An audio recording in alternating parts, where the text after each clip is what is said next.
isang komedyana at mahusay na host. Siya ay dating castaway ng unang season ng Survivor Philippines na ipinalabas noong 2008 at mula rito ay nagsimula na ang kanyang career. Sa husay ni Patani, kinilala ito bilang Outstanding Female TV Comedian and host sa 7th Southeast Asian Achievement Award noong 2024. Sa patuloy pa rin niyang pagtatrabaho dahil sa mga projects sa showbiz, ano nga kaya si Patani kung hindi siya isang komedyana? Roll VTR. Isa ano ka?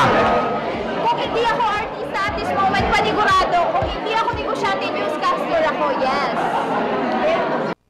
Talbog newscaster, di ba? Parang mga Vicky Morales, Karen Dabilac, si Corina Sanchez, ating si ano ba? Vicky Morales. Web, di ba? Alam, natutuwa ako sa kay Patani. Hanggang ngayon, andyan pa rin siya, di ba? Yung mga kasabayan niya sa Survivor, nawala yung iba, na. nawala na.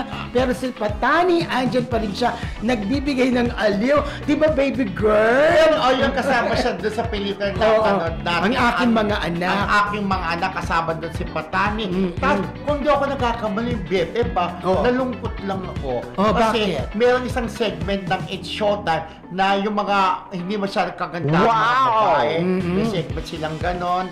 Tapos, sumali siya doon at pero sabi, ay, ang kwento nga niya, artista po ko. Sabi niya gano'n. Kaya lang, unfortunately, hindi siya nanalo.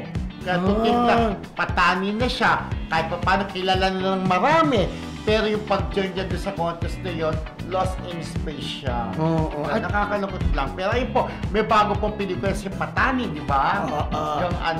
Yung ang aking mga anak. Ang aking mga anak.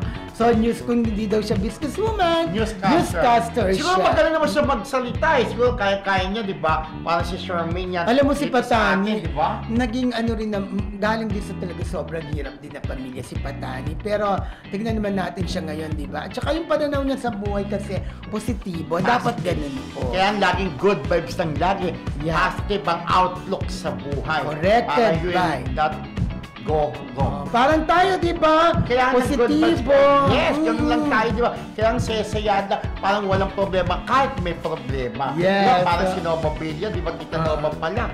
Diyos ko, may problema pala siya. Kahit masese siya, komedyana, nag-aalaga pala siya ng asawang nice. Sabi nga, lalo na sa showbiz, kahit may problema, may dinaramdam, the show must go on!